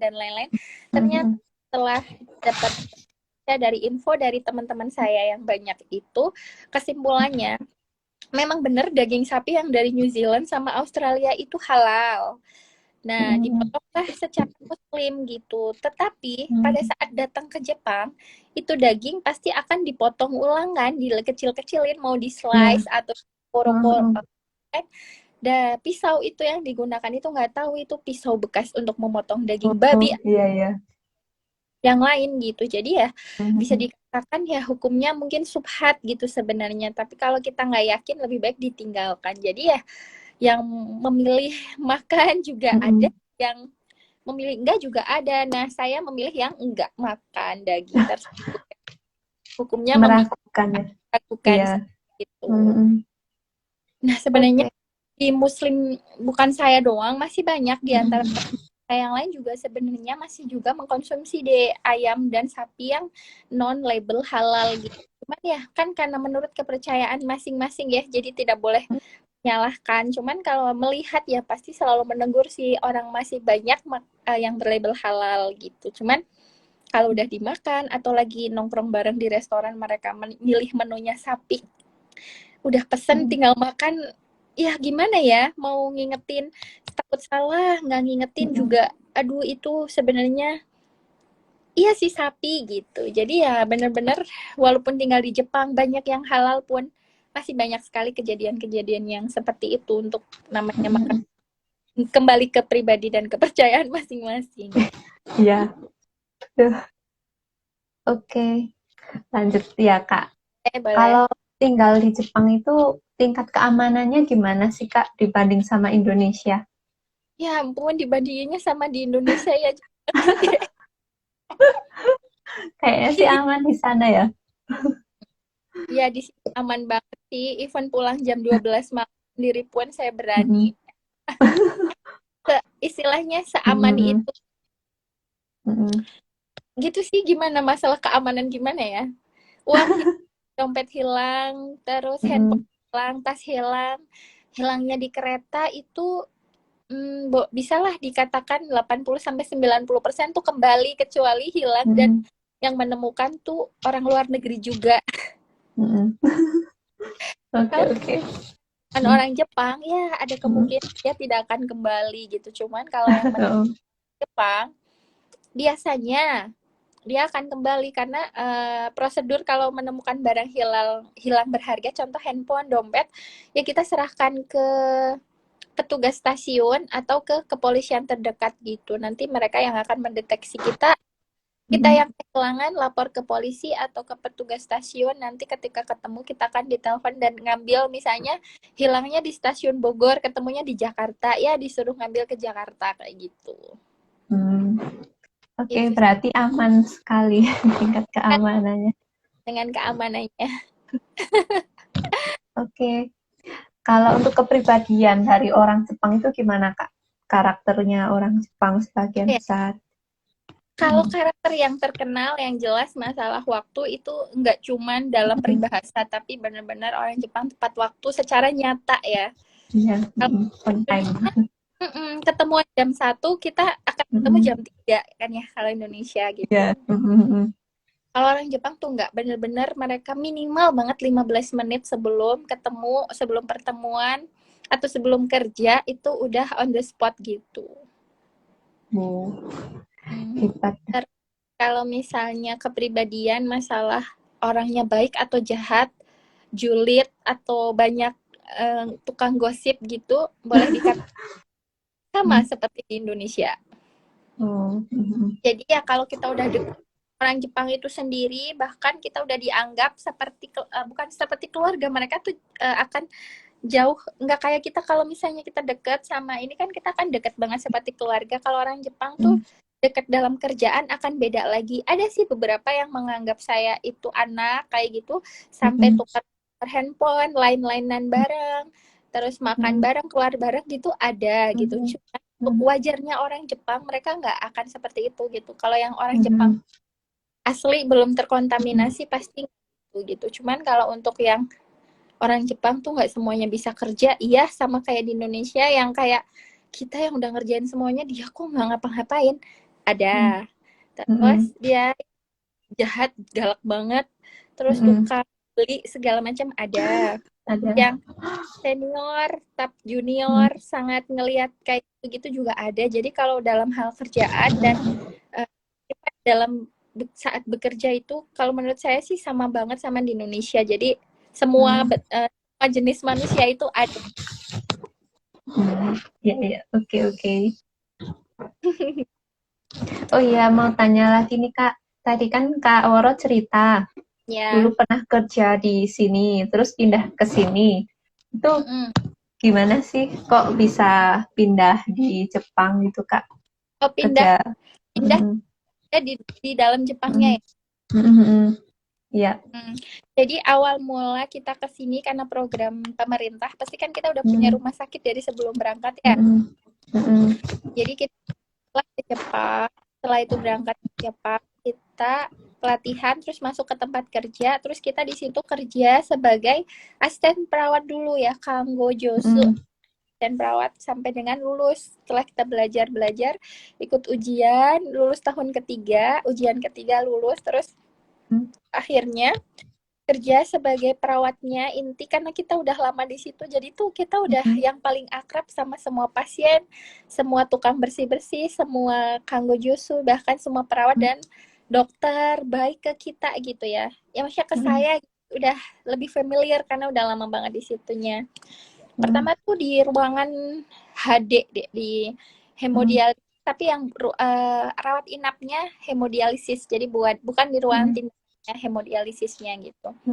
Lama sampai sekitar 4 tahunan kalau nggak salah tuh.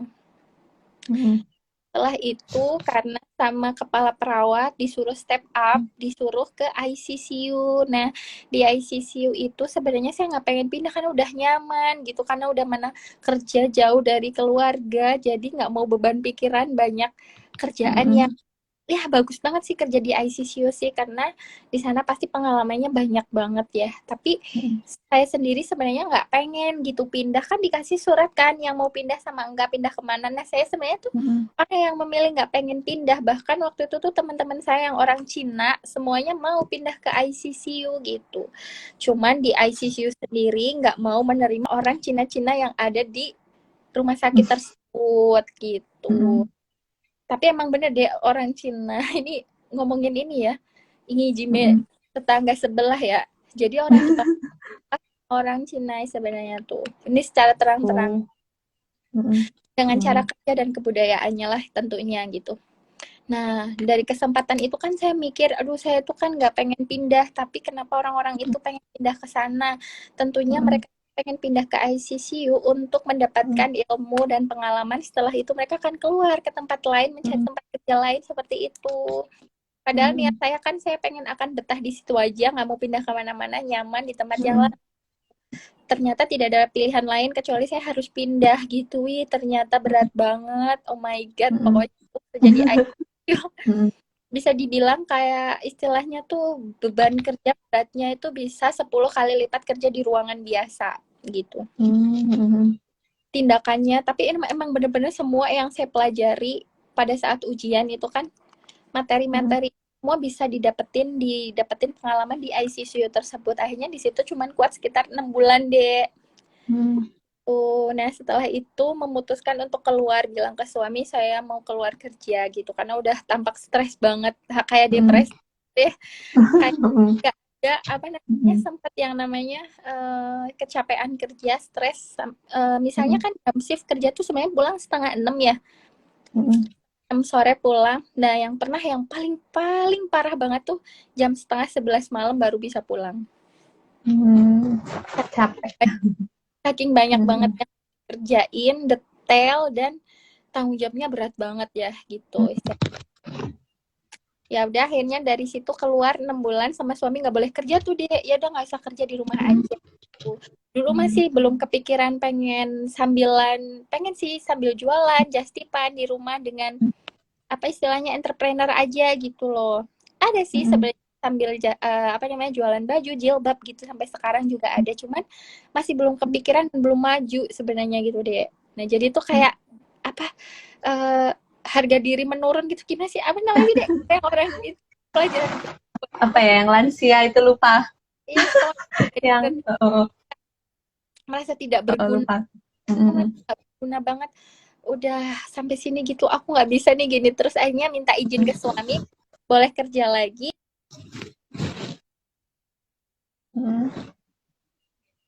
Aku kerja deh part time, ternyata part time nggak ada yang cocok. Akhirnya masuk jadi staff lagi, nggak jadi part time tapi staff biasa gitu, nggak di rumah sakit, dengan alasan supaya kerjaan nggak terlalu berat. Jadi saya ke yang panti jompo tadi itu deh, di panti jompo, cuman saya sebagai perawatnya gitu. Kalau di panti perawat sama caregivernya tuh perbandingannya jauh. Misalnya caregivernya tuh sekitar 30 orang, perawatnya cuma 5 orang gitu. Nah sekarang kerja itu sampai sekarang udah hampir mau 2 tahun, bulan 10 ini. Oh, berarti sebelum keluar dari pekerjaan dulu udah ini ya, udah dapet RN-nya ya, Kak? Iya udah. Jadi kalau karena udah RN, kita punya keuntungan bisa kerja aja yang kita mau, istilahnya gitulah, dengan membawa tanpa S1 atau S2 gitu istilahnya. Karena kan D3. Wah, iya ya. Oh. Sama saya juga, Kak. Oh ya, ini karena keterbatasan waktu, langsung ke sesi tanya jawab ya, Kak. Dari pertanyaan yang pernah masuk ke WA atau DM. Pertanyaan yang pertama ini dari teman saya, dia namanya Yustia, dia lulusan S1 di UI, terus dia sekarang sepertinya sedang sibuk mengurus anak mungkin ya di rumah sepertinya dia. Gimana sih proses belajar bahasa Jepang di sana, dan perlukah mengambil matrikulasi bahasa Jepang untuk menjadi Kaigo Fukushishi dan Kangoshi? Oke. Belajar bahasa Jepang ya. Jadi kalau misalnya, karena kebetulan kita masuknya ke program pemerintah, jadi dapat win-win banget lah, dapat pelatihan 1 tahun, Indonesia 6 bulan, Jepang 6 bulan dengan biaya gratis, bahkan belajar digaji gitu. Jadi kita dapat pelajaran lengkap di situ untuk dasar-dasar bahasa Jepang. Tapi sebenarnya selain orang-orang yang seperti saya yang benar-benar daftar dari awal BNP 2 TKI yang sekarang namanya udah berubah lagi ya. Jadi B3 apalah itu pokoknya kan ya. Nah, banyak dari teman-teman saya yang udah kursus bahasa Jepang sendiri atau masuk ke LPK yang sudah bonafit gitu, seperti contohnya terus yang ada di Jakarta juga ya, Jakarta Timur. Terus ada juga kayak udah masuk ke Gakusudo, atau mereka ada yang dari akper kayak akper mana sih itu, bukan Cilacap, akper apa sih namanya, Husada atau apa, lupa ya Dek. Jadi di akper tersebut itu sudah ada orang-orang yang kayak udah penjurusan khusus yang mau pergi ke Jepang. Jadi ada pelajaran sendiri tentang care worker. Nanti mereka udah ada ujian sendiri gitu. Jadi udah bener-bener gitu loh.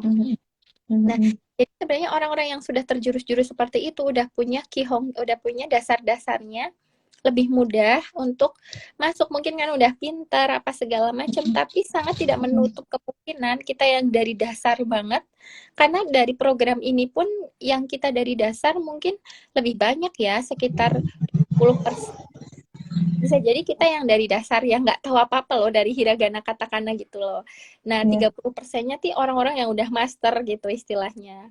Mm-mm. Pun dipikirnya begitu ngelihat mereka tuh, wah gila sih, mereka bahasa Jepangnya bisa speech, kontes, bisa apa segala macam. Kita yang baru datang bahasa Jepang ayu eo kakiku keku tuh kayak belalak gitu kan ya. Iya. Tapi setelah kita terjun di lapangan di Jepang, don't worry, jangan khawatir, kita akan bisa bahasa Jepang dengan sendirinya, dengan istilahnya tuh waktu akan apa ya? Ya kan kalau kita beneran belajar ya, kalau saya itu sistem belajarnya bener-bener ngedengerin dari orang Jepang ngomong apa, kita nggak tahu, kita tanya. Bener-bener dia ngomong apa ya sudah saya tanya, itu apa artinya, apa kok bisa dipakainya, apa bisa nggak dipakai dalam hal positif atau negatif atau bisa keduanya, langsung tanyain. Karena kalau kita belajar dari situ kita lebih cepat penerapannya gitu. Nah, kita tanya juga harus bisa dipakai buat apa, takutnya kita pakai ternyata itu hal untuk negatif aja ngomong ke orang, jadi kan kita kayak nggak total belajar. Jadi kita harus tanya, belajar dia itu kotoba, kalimat kata-kata itu bisa dipakai untuk positif juga enggak gitu. Jadi untuk kita penerapan pemakaian yang kita belajarin jadi benar gitu. Gitu. Kalau misalnya pembelajaran yang dari Indonesia, sebenarnya 1 tahun itu tuh benar-benar untuk kita mengetahui dasar-dasar bahasa Jepang. 6 bulan di Indonesia ya dia. Cara pembelajaran bulan yang ada di Jepang itu untuk mempelajari kehidupan kita di Jepang supaya kita bisa melangsungkan kehidupan di Jepang, cara untuk komunikasi dengan orang Jepang, cara untuk naik kereta, cara untuk belanja di supermarket, seperti itu. 6 bulan di Jepang sebenarnya tujuan pelatihannya. Jadi setelah kita keluar 1 tahun langsung masuk ke dunia kerjaan tuh istilahnya udah nggak terlalu kaku, walau kita bahasa Jepangnya belum terlalu pintar untuk komunikasi lah terutama kan gitu. Cuman semakin kesana komunikasi kita akan semakin baik kalau kita benar-benar belajar dengan baik dari orang Jepang itu tersebut gitu. Aku pindah ke kamar mau mati. Oh iya. Tapi boleh sambil lanjut aja nggak apa-apa.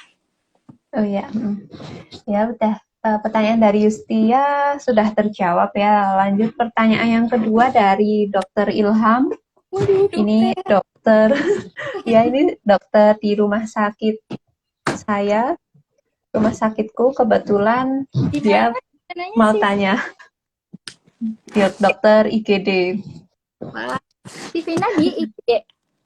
Iya, sekarang di IGD. Rumah sakit mana?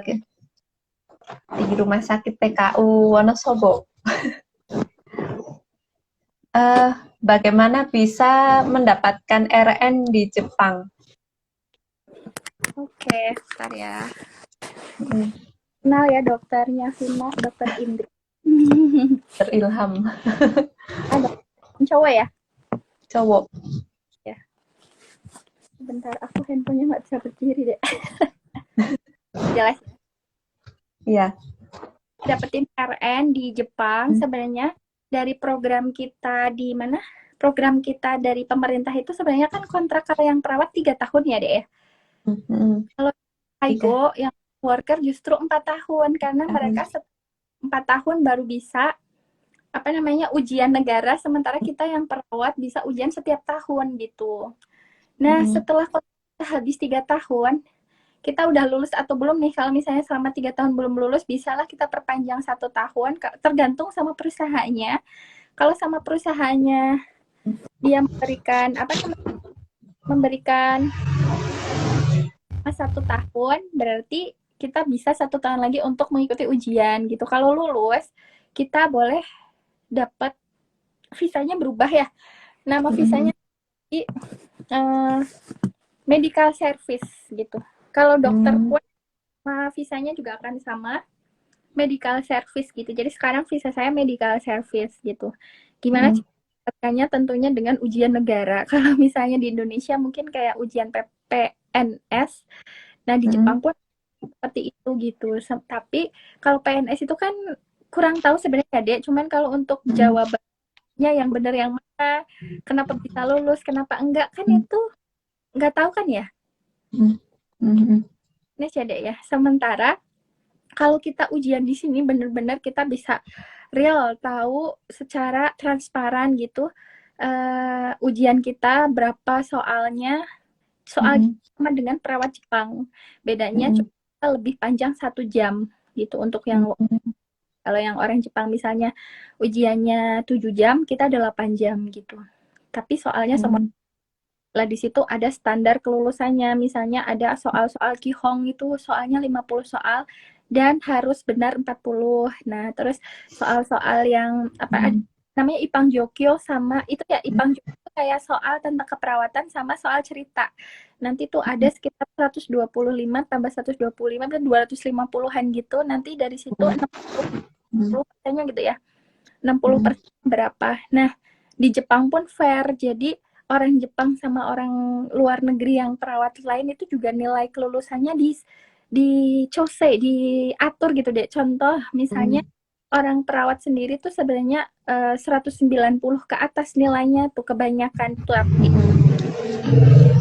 Orang Jepang doang nggak cukup. Jadi kita coba dibikin rata-rata mungkin dari perawat dari Indonesia, Vietnam, Filipina, Cina, kayak gitu-gitu nilai mereka standarnya berapa sih, terus orang Jepang butuh perawat tahun itu berapa sih, mereka hitung benar-benar nanti gimana lah pokoknya ada cara perhitungannya, datanglah namanya nilai batas rata-rata kelulusan gitu.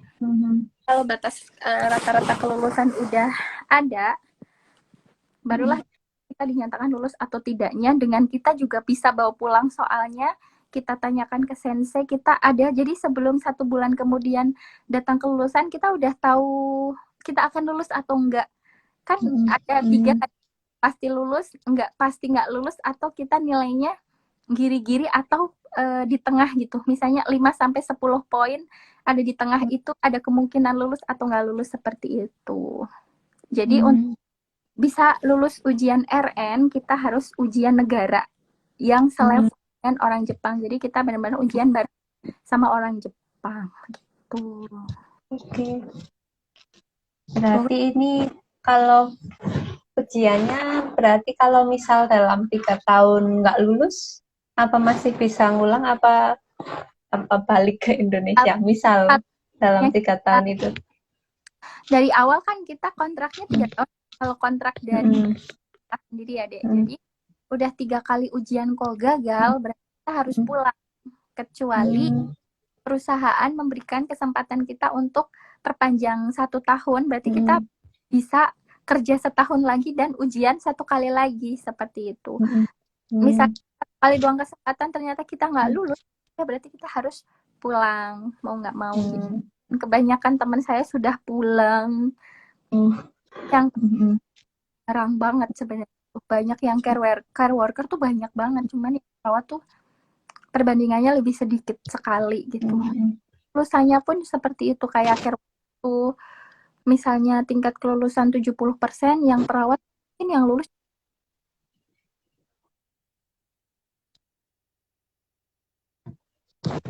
Halo? Putus-putus, Kak.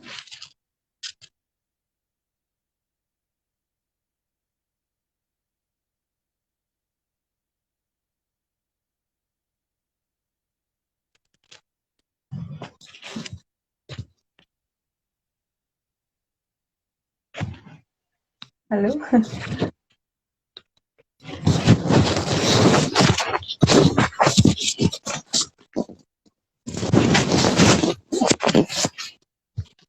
Halo. Tes. Suaranya putus-putus, Kak. Apa mau habis ya waktunya? Halo? Enggak kedengeran.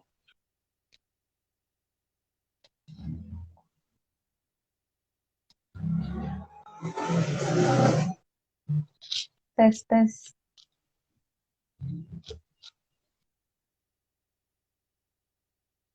Halo? Halo?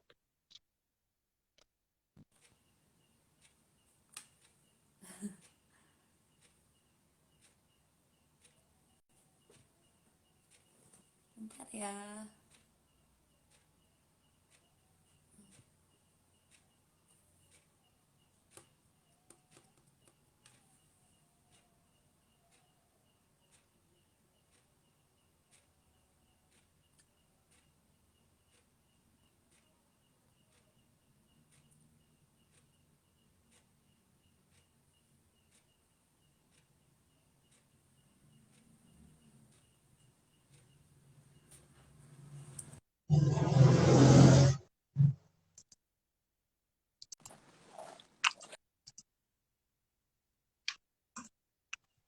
Halo?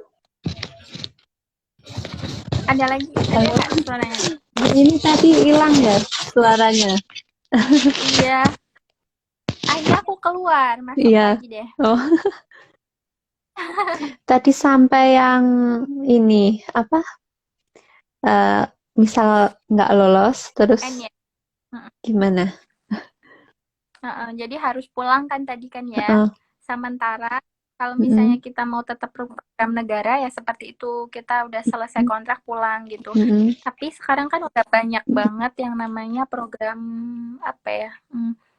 Apa sih namanya deh? Swasta gitu ya. mm-mm, Jadi berangkat ke Jepang atas keinginan diri sendiri. Jadi mm-mm, nyari LPK untuk penyalur. Jadi kayak bayar di awal ya, bayar sendiri mm-mm, kan ya. mm-mm, Sampai 30-40 juta kalau nggak salah saya tanya-tanya ke para pendatang yang menggunakan program swasta itu kan mm-mm, emang bayarnya sekitar berapa? Pas saya tanya mm-mm, sekitar 30 sampai 40 juta untuk berangkat dengan keinginan sendiri mm-mm, istilahnya sebagai penyalur dia masuk ke mm-mm, LPK gitu. mm-mm, Nah, setelah itu mereka tapi masuknya udah bukan seperti kita lagi toko batch visa lagi gitu, bukan visa spesial tapi mereka masuknya ke visa pelajar atau namanya tuh Gino Jisuse atau Ryugakuse gitu.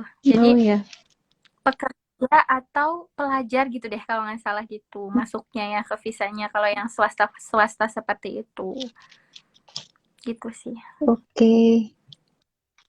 Mm-mm. Lanjut pertanyaan selanjutnya ya Kak. Semoga ini waktunya Oke, masih bisa ya. Kayaknya udah 1 jam lebih, boleh. tapi nggak apa-apa.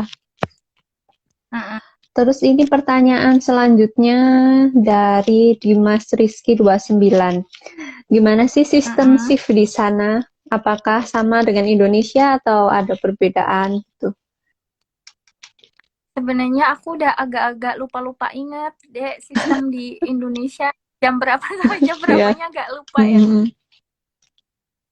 Kalau di sini nicking apa kerja siang itu dari jam tiap tiap perusahaan tuh beda-beda sebenarnya. Mm-mm. Tapi yang paling wajar itu dari jam kalau saya sendiri jam 8 Mm-mm. sampai jam 5 sore. Mm-mm. Itu Mm-mm. kalau siang jam 8 sampai 5 sore. Nah, kalau masuk sore jam 10 sampai jam 7 malam. Mm-mm. Itu. Nah, kalau dinas malamnya yang panjang dari jam 5 sore sampai jam 10 pagi. Hmm, mantap. Gitu. Tapi perhitungan shift-nya tuh 2 hari kerja. Kalau di Indonesia kan 1,5 hari kerja Mm-mm. kan. Mm-mm. Kalau di sini itu 2 hari kerja dari jam 5 sampai jam 10 pagi. Tapi beberapa perusahaan tuh beda-beda kebijaksanaannya tergantung kebutuhan. Ada juga yang masuk paginya jam setengah 9 sampai jam setengah Mm-mm. 6.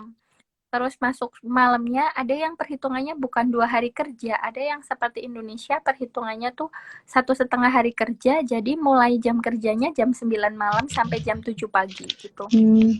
Ada gitu, jadi nggak semua tempat kerja sama. Mm-mm. Ada juga yang care worker, namanya Hayabang, jadi pagi banget, mereka kerjanya mulainya jam 7, pulangnya jam 4 sore.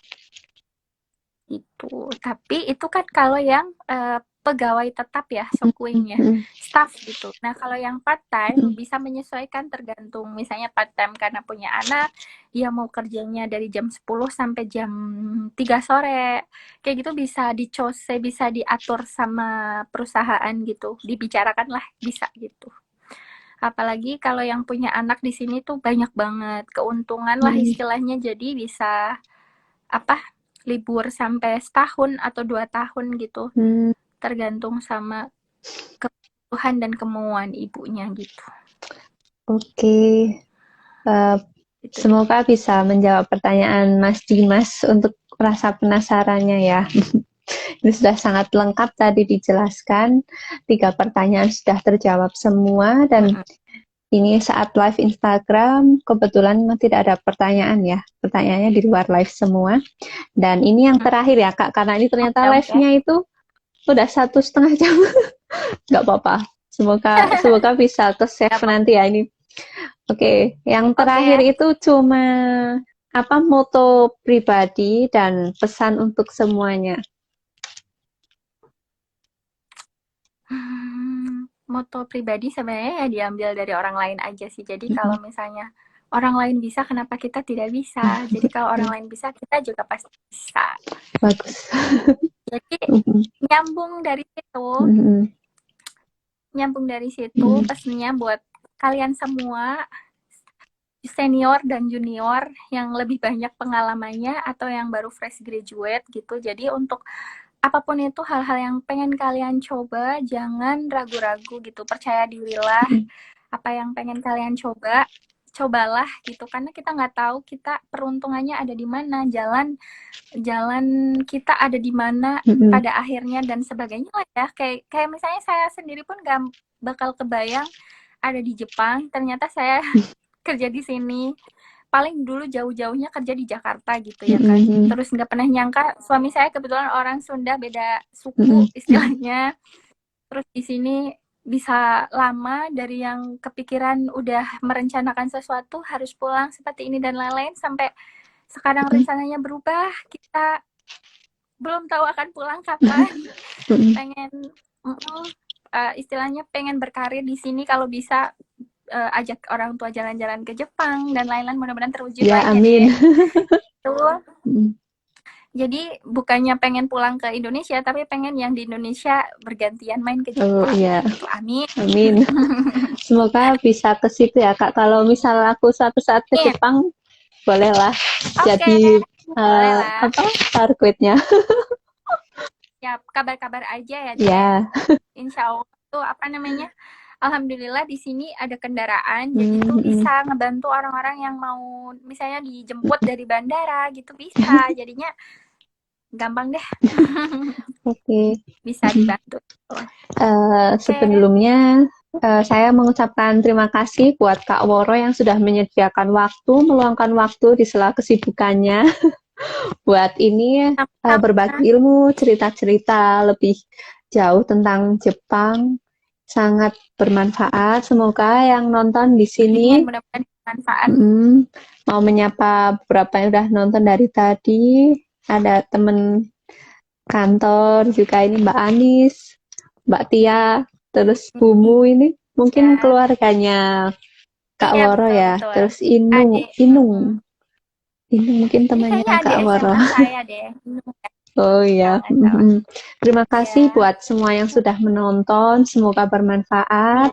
Kemudian saya sebagai pembawa acara, sebagai host hari ini, minta maaf jika ada salah kata atau ada ucapan yang kurang berkenan. Dan karena ini Instagram Live yang pertama dari Indonesia Jepang, maaf jika ada kesalahan teknis. Ini kayaknya kesalahan teknisnya bisa dari saya juga ini kayaknya, atau dari karena jarak jauh ya, mungkin kendala itu wajar ya. Tapi kalau pesannya kan sudah sampai ke semua pendengar di sini. Bermanfaat ya. Dan semoga Kak Woro selalu sukses ke depannya di sana dan apa yang dicita-citakan. Amin. Kak Woro dan suami di sana semoga bisa terwujud dan semoga COVID merata di seluruh dunia segera berlalu. Itu harapan semua tenaga kesehatan dan masyarakat tentunya. Sehat-sehat terus ya. Wassalamualaikum warahmatullahi wabarakatuh ya. Pamit dulu ya semuanya. Sampai jumpa di cerita perawat selanjutnya. Oke.